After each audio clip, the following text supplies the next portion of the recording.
Welcome back to the Ethereal Podcast. Ethereal.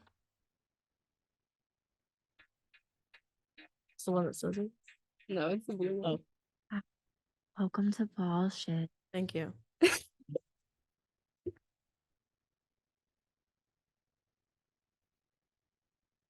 I just needed to do it. Man, we gotta program our I sounds. do, but now. I'll be honest. If we lose that one, I'm gonna be probably a little sad. Imagine we will lose that I one because it know, it's resets the whole sad. board. Welcome. Shit. We can make our own.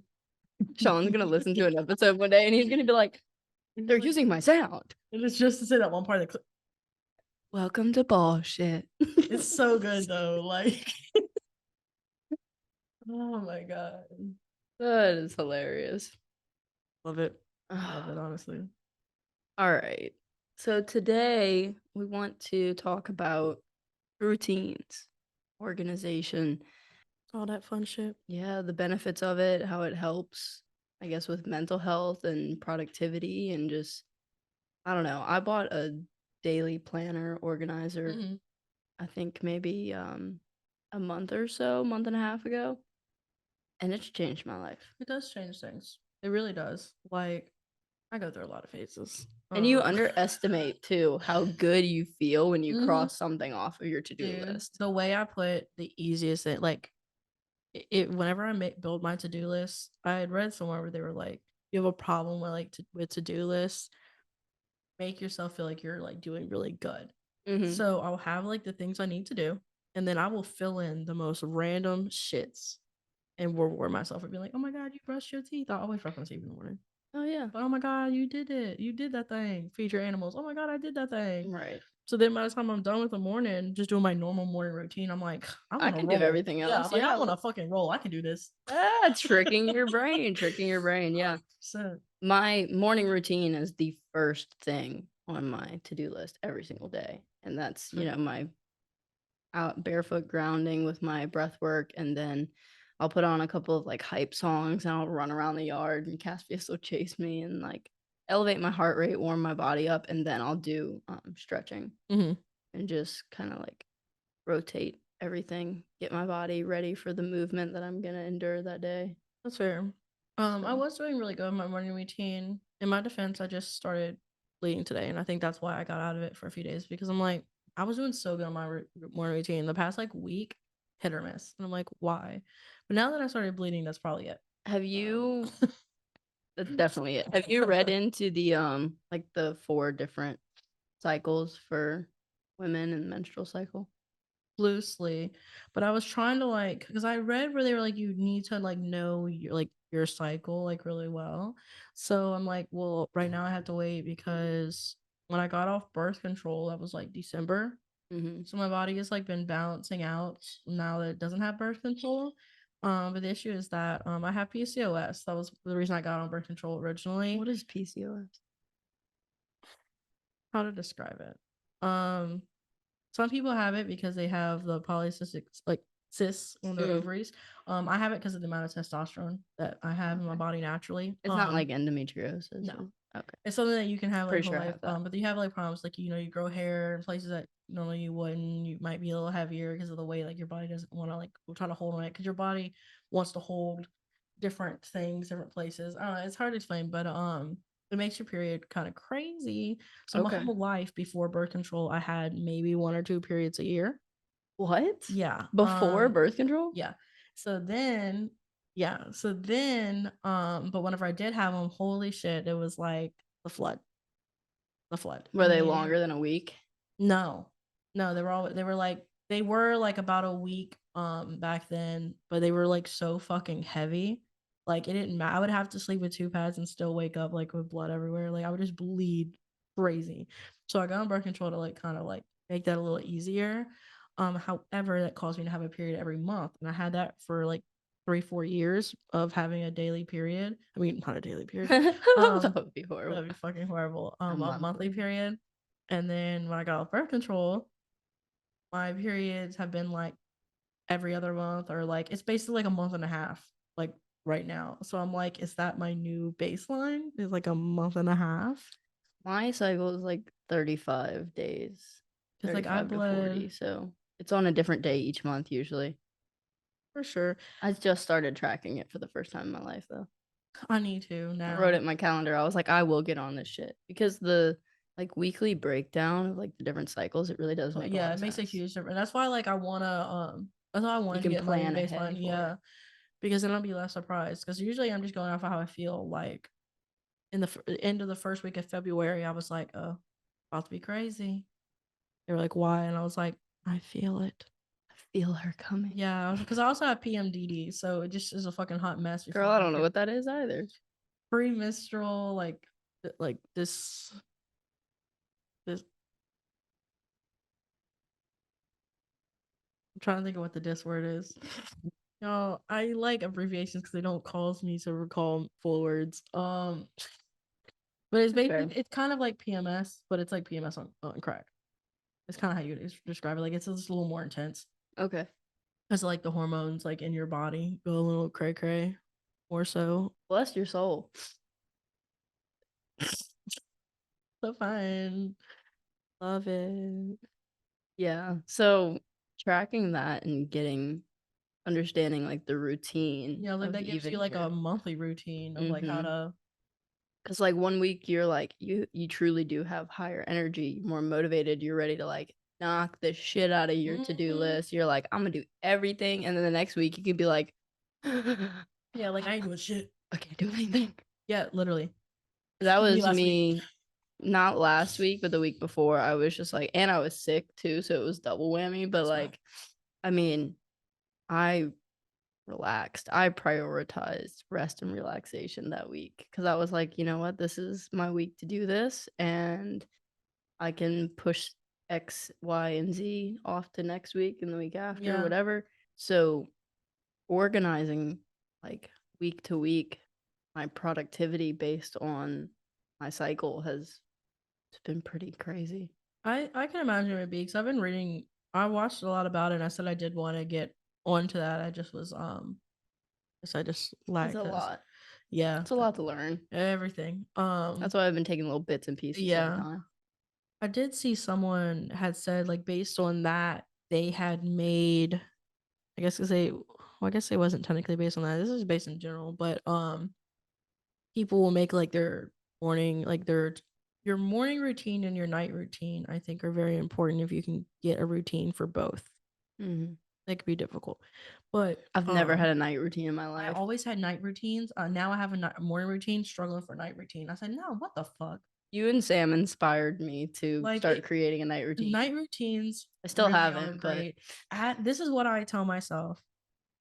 What I've learned in my own personal thing when it comes to building a new routine, it starts with one task. Oh, yeah. So how I started my night routine was making myself do a 10-minute meditation before I go to sleep. Then eventually it's like, okay, well, right before I meditate, what is the action I do? And so then you start building your night routine off of knowing what you need to do to get to your meditation. And so before you know it, like you have your list of things that you're like, these are things I want to do before I meditate, and then I meditate and go to sleep.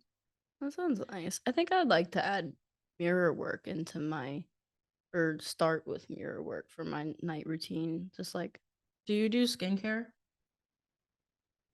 Not really. Well, okay, because I was gonna say that would be easier for you because like that's like the easiest way to get into mirror work. So when I used to do mirror work without knowing it was mirror work at the time, when I was in nursing school, because I was doing a nightly skincare routine. So you're staring in the mirror and you're, like doing your whole like skin routine. So that was also, good. But you could use it as like if you brush your teeth at night, if you do something with your hair before you go to sleep. You say if you brush your teeth tonight. Look, everybody better. Look. To the depressed people out there that sometimes go a few days, I see you. Okay. That's fair. If you don't get it done that night. Have never experienced that. That's crazy. I have, because I've just always been like, okay, here's maybe there was probably like a subconscious reasoning behind it, but like my smile has always been just like, to me, my most attractive feature. That definitely has a big play into it because I was like, I have to take care of my teeth. Smile. I always thought I had the ugliest smile in the world. So growing up, I never smiled in pictures. I think that, but it's adorable. Growing up, if you look at pictures of me, I'm never smiling with my teeth, and it was because I thought my teeth were so ugly because people called me buck teeth when I was like really little. is like my 2 front teeth that now look normal because I'm a fully grown adult. We should punch children. Adults shouldn't punch children, but children should punch children. Children, someone called you buck tooth, give them a buck tooth, okay? But so that's how me for a long time. So I think that like where it was like in my head, my brain was like, as long as you brush your teeth when you wake up, that's at least I'm proud of you for doing that. Yeah. And that just was like, it was like bare minimum once a day in my head.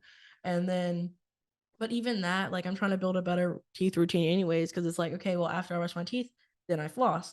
And so I'm like trying to like get myself to do that and then trying to get to do like more. And like for the most part, I can get myself to brush my teeth at least once a day.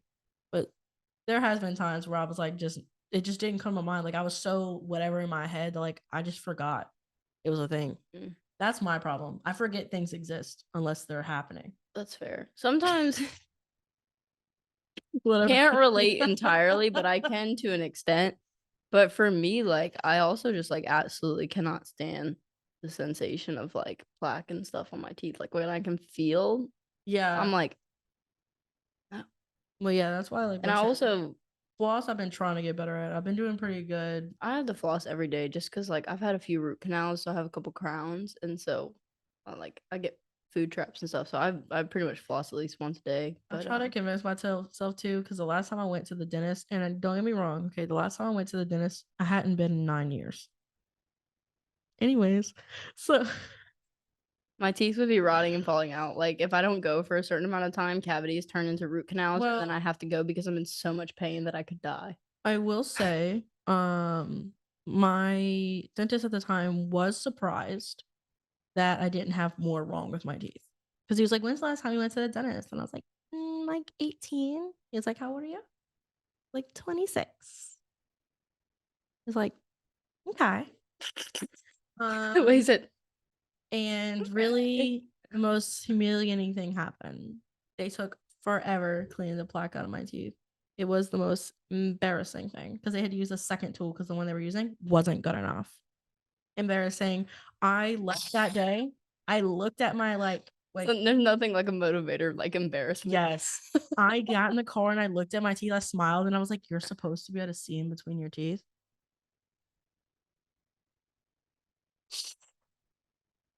Yeah, I'm sorry, but like the way like if there's something that grosses me out, it's like dirty teeth. And, like I brushed my teeth all the time and I used mouthwash all the time. Like I did all these different things. I just didn't realize. Yeah, like and it's so funny because I went so many years. When I look at my teeth right after flossing, I'm like, they're so ugly. It grosses me out to see the spaces between my teeth. So I don't know. It must be something psychological for me. Where it's like when I floss, I do not look at my teeth after because it grosses me out so bad. Oh, that's so interesting. Because I'm like, I can't stand seeing like plaque build up. Have that like you know an American Horror Story where she had like the phobia of holes? Is it like you have like a phobia of gaps? It's like I don't know. This is gonna sound really off, okay? But when I see gaps in between teeth from like proper flossing, my brain goes, imagine if you jumped in between their teeth and how squeaky it would be. That is the most autistic thing I've heard today. It's like I feel like I shouldn't be able to see it in between the bones. It's something weird to me. I'm like,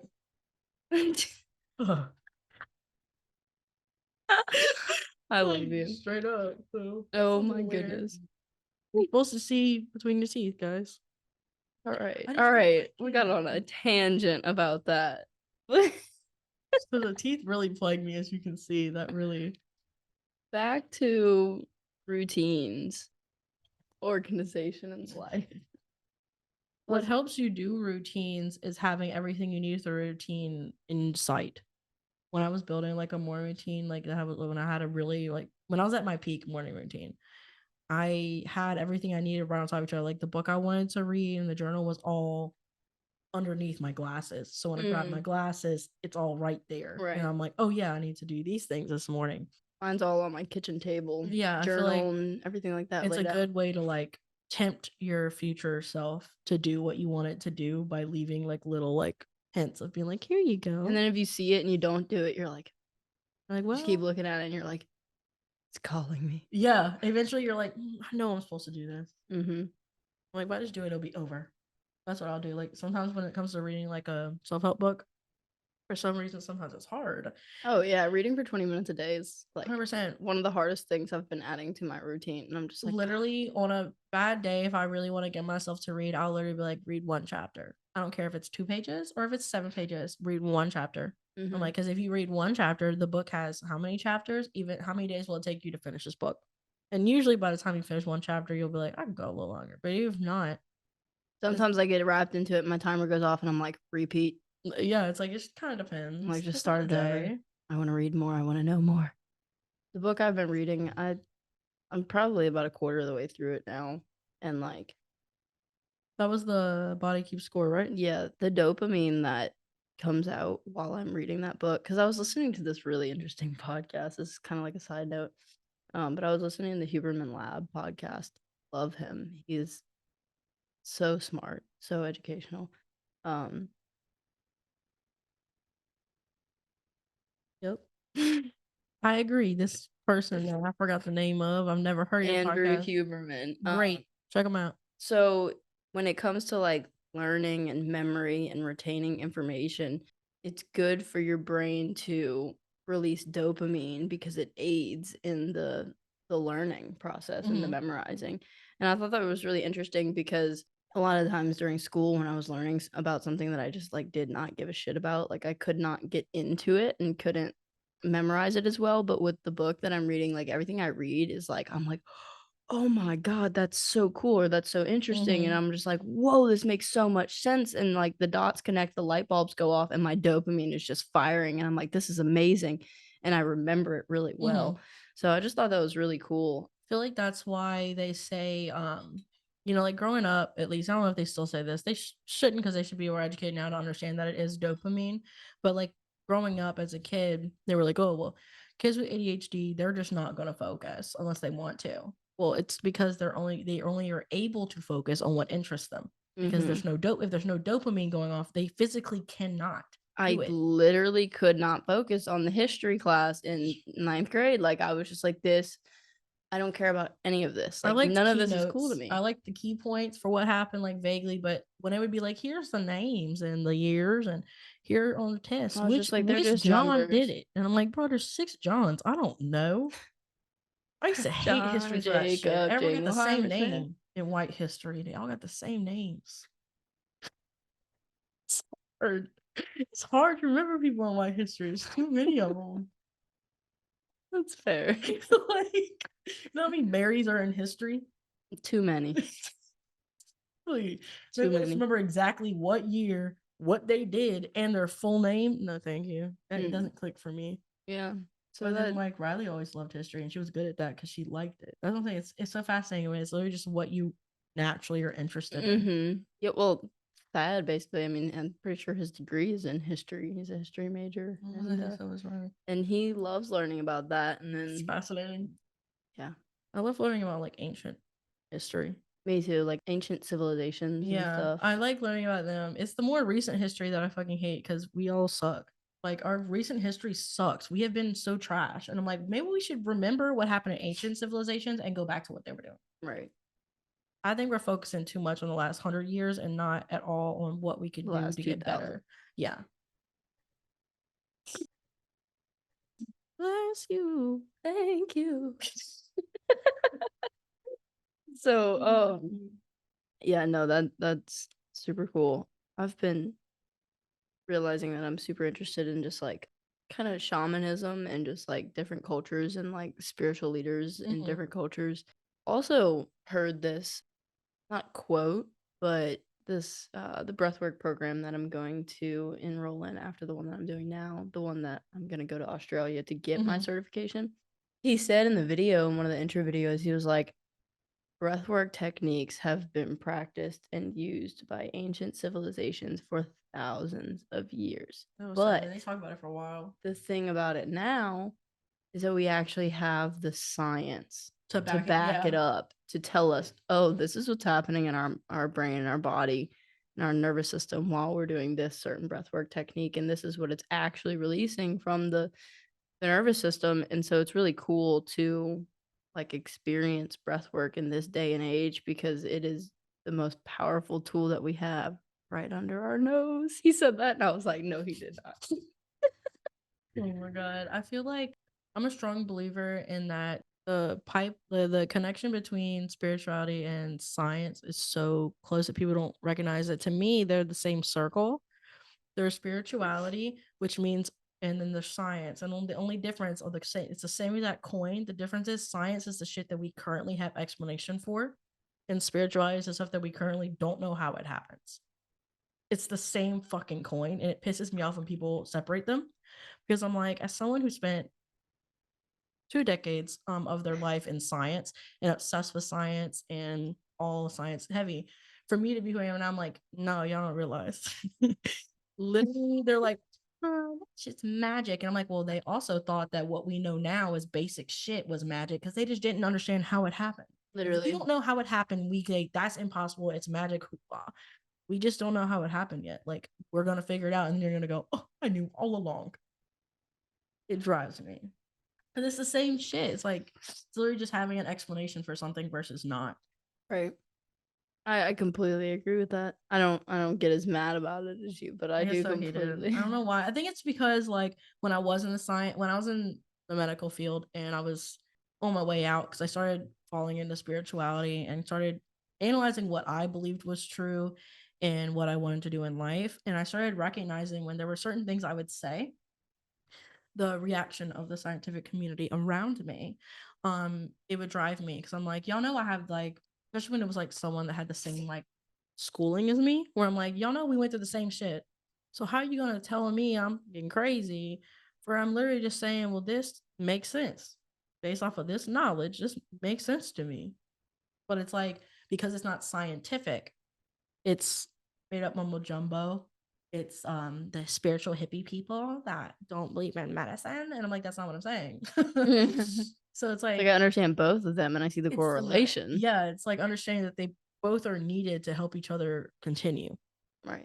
Because if not, science can't continue without like the things that can't be explained. Exactly. And so it's like, how dare you, scientific people shit on the spiritual and the hoopla, people, the woo woo people, how do you shit on them when they are the ones backing your future research? You have no research without these type of people going, well, why the fuck did we do this? How does this happen? And then you start looking into it and you find the answers. So it's like, we're so connected. It's insane that we think there's such a big deviation between like communities, where I'm like, bro, we literally all need each other to continue what we're doing. That is wild. It blows my mind, dude. That's a good point. It really is.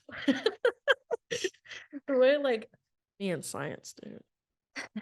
So all right. Do we have anything else to say about routines, organization? Really, I think just for me, it's helped me make my day more efficient.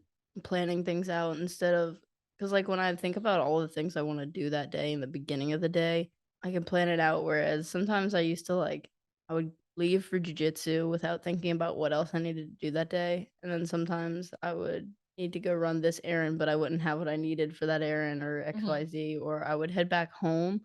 I get home and realize there were 2 other things that I did want to do while I was in town, but I already drove, 25 minutes home, and I was like, oh, well, I'm not going to go back out there.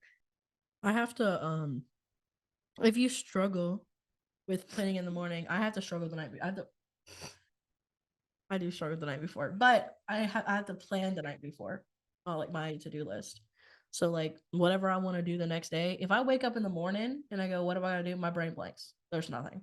And I'm like, I don't even know. If I sit the night before, I don't know, like right before I go to bed, that's a part of my night routine, planning the next morning. But I feel like it kind of gets me prepped, because like then I go to bed knowing what I'm going to do the next day. So I wake up being like, this is what we're doing today. Right. So if you struggle with making a to-do list in the morning, try it the night before. You will be surprised that one of those will work.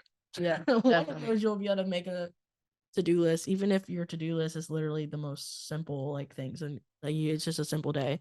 even just having a to-do list on your simple days helps you get in the habit of having a to-do list when things get more chaotic and there's a lot going on. Yeah, like even if it's a rest and relaxation day, like self-care, whatever, write all the little things that you're gonna do, like take a Wash shower, hair, put on shave. lotion. Yeah, it's like all those things add up.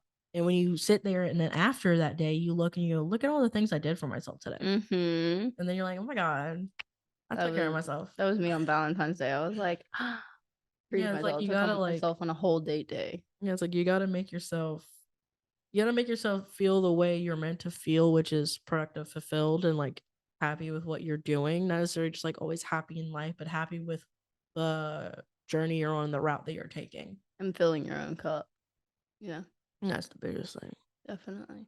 So get on those routines, guys. It's monumental for growth and mental health and productivity and just a whole bunch of other things. Maybe that's autism speaking in us though. Ever wonder about that? But I will say, So what if it is? outside of the autistic perspective of routine works, routine does work on a science perspective simply due to the fact that the body is a weird little machine and it likes to Biochemistry. Yeah, so like it does like routine. It gets addicted to certain chemicals. Yeah, so some people you may be someone that really struggles with having a routine. Like routine makes you fucking crazy. That's wild. I wish I was like that, but maybe I wouldn't because then I would struggle with having it would be the same. Anyways,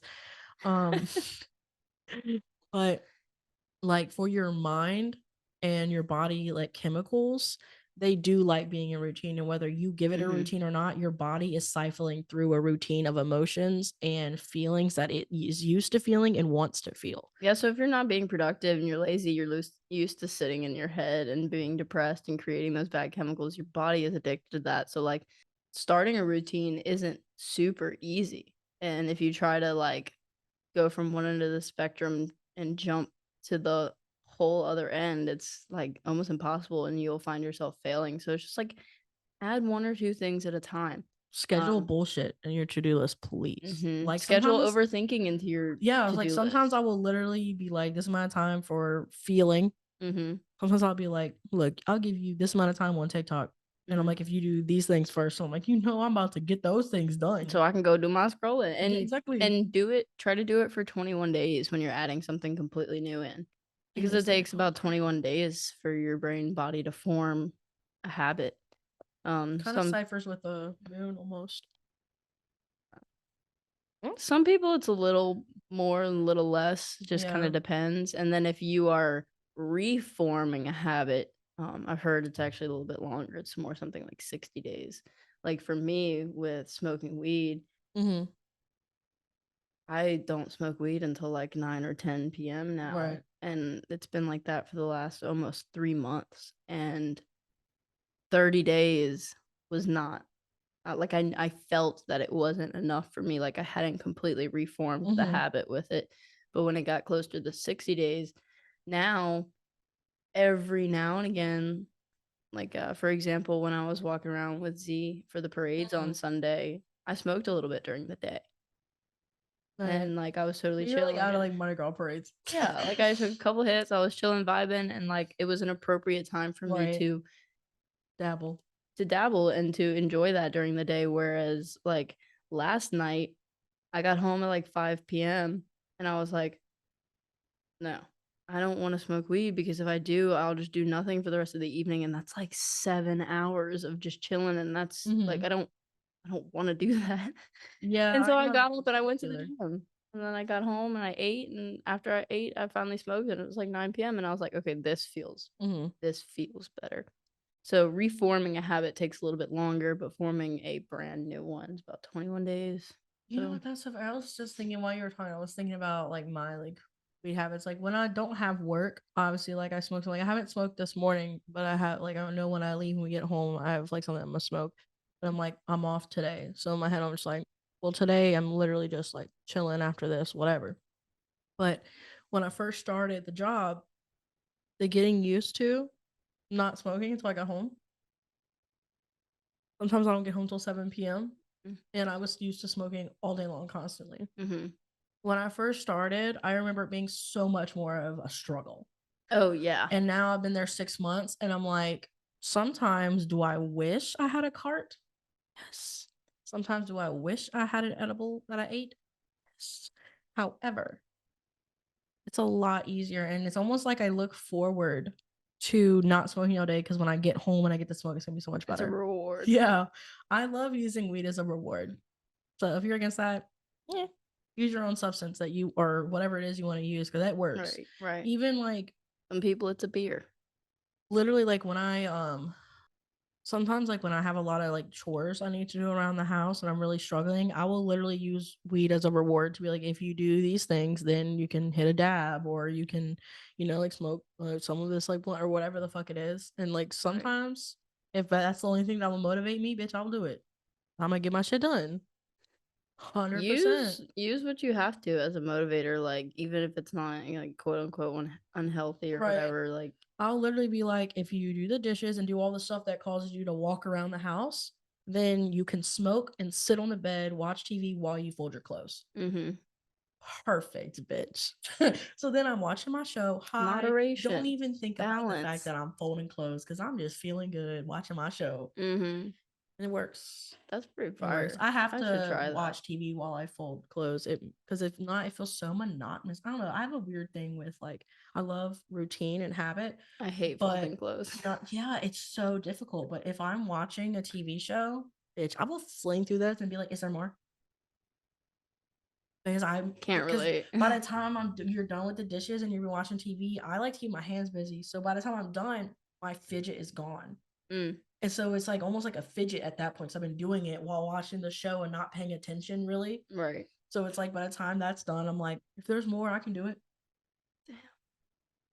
That's been my little trick ski. I might need to try that. It makes it easier for me to do like fold clothes. But I'm just like sitting and hell no.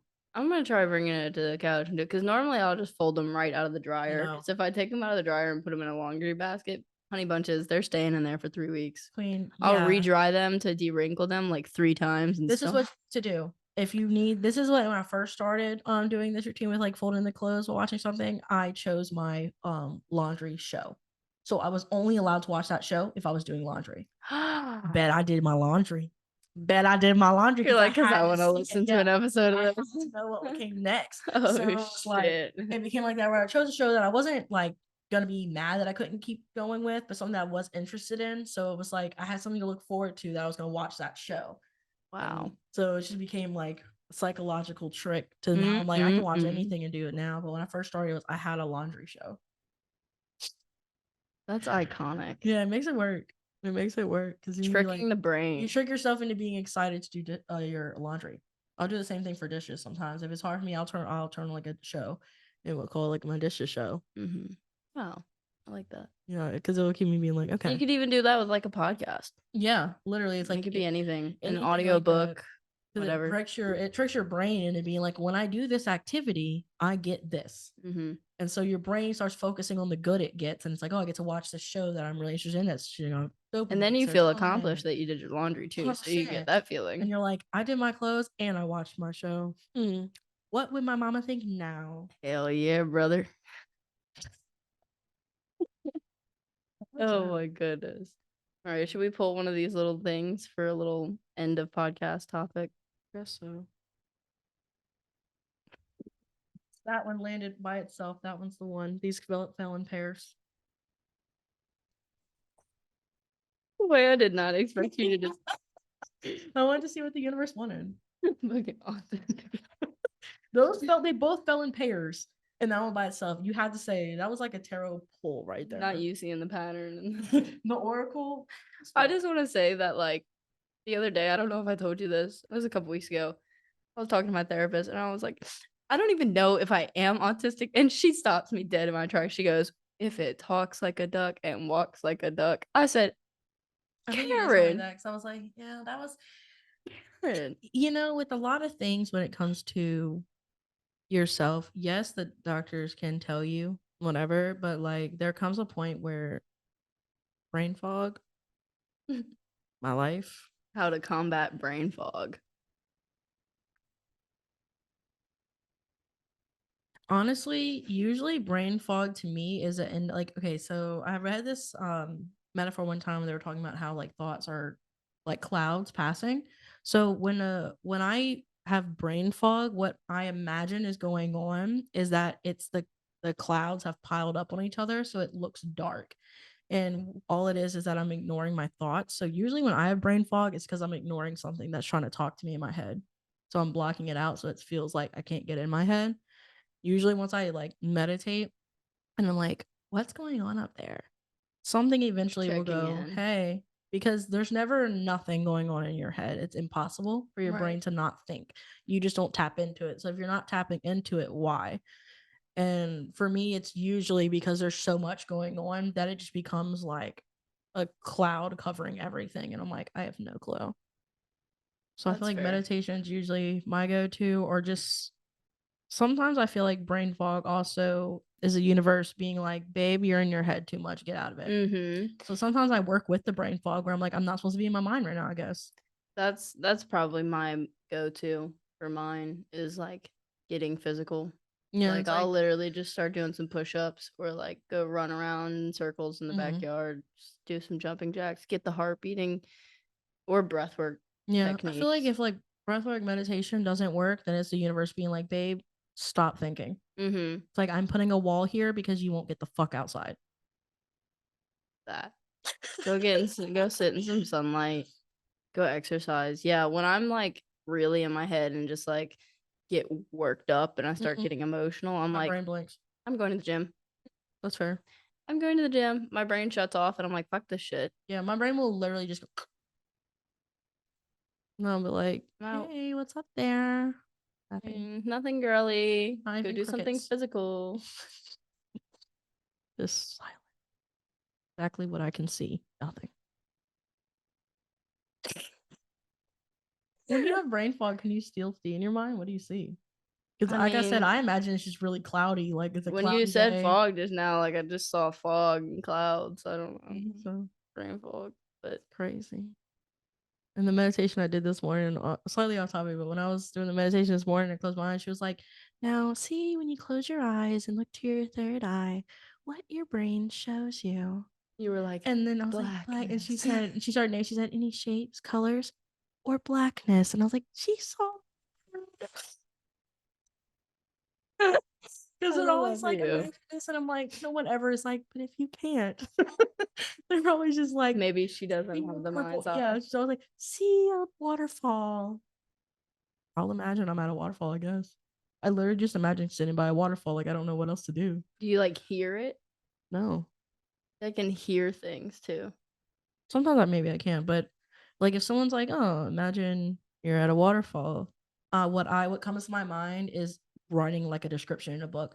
I'm walking to the waterfall and going into the water. I can see the water coming down from the wall. Like it's very descriptive, like a book, because I can't see. So it's just like I feel like it's just words being fed to me where I'm like, okay, I got it. Seen, painted. And then they're like, now keep imagining it. And I'm like, for what? Like, and I'm still here. I'm still at the waterfall and it's sunny out. And because I feel like because I can't see anything, I feel like it just seems like it's hard for me to do like the full visual meditations because they just want you to sit with what you're You seeing just so can't much. even And I'm like, hey girl. yeah, I'm better at not like the brain seeing it. ones or the ones that like focus on your thoughts, because the ones that focus on visualizing are like hit or miss. So crazy. I can't imagine seeing shit. I can't imagine not seeing it. Like, I don't think I'll ever get over the fact that people really see shit like that. And then I'm the minority of the population. That sounds like we just haven't asked enough people. You ever think about that? Like, also, I feel the same thing about autism. Autism is way more rampant than people think, but we just didn't ask enough people. That's with everything. Because I'm like, this is bull. How do we know that? They're like, 7% of the population has blah, blah, blah. How do you know? I remember I was at jujitsu one time and one of my professors was someone was asking a question. He was like, okay, when you're in this position and they do this, and he was like, show me. Yeah. And I was like, after class, I asked him, I was like, can you not picture things in your head? And he was like, no, He's what like, do you the fuck? mean? Why would And you I even ask started, that? I was like, you are part of the small percentage of the population that love doesn't breaking have that what's down to called the people. mind's eye. And he was like, But that's what I mean, okay? whoa. You know, when I realized that aphantasia and I went on the whole rampage, and they're like 3%, Aphantasia. 3% of the population. It's I 3 said, to 5. yeah, here's the question. I wasn't asked in that survey. Where was the survey? How did they get these numbers? There's 7 fucking billion people in the world. You're telling me, how do they know the percentage of people that have it? Because most people, when you tell them that have aphantasia and you're questioning them, do you think they're like, obviously we're all pretending to visualize? That's what every aphantasia person says, because we all assume no one sees shit. So I'm like, how many people think that they can see things? Because they just haven't questioned. They don't realize that some people really can. So they just think, well, yeah, I mean, but it's when you close your eyes, it's black, obviously. And I'm just like, no, Yeah, not at all. I was confused. I was like, obviously, when everyone closes their eyes, they see nothing. That's why it's so hard for me to go to sleep after psychedelics. Yeah, that Because makes like I'm me just all- staring at the kaleidoscopes and fractals behind my eyes. That's happened like very few times in my psychedelic experience, because it's like I can't even imagine. so weird. But when I remember it was like reds and oranges, because it's one of the only times I've seen. That's why I remember it so vividly. Because I'm like my eyes are closed. Oh my goodness. Oh. All right. And on that note, That note, I'm about to piss myself. oh goodness I've been Jesus. drinking down this energy drink over here. Yep. Yeah, I think that's all. Yeah, that's all we got for you guys. Thanks for joining us on our topic of Brain fog and routine. routine organization.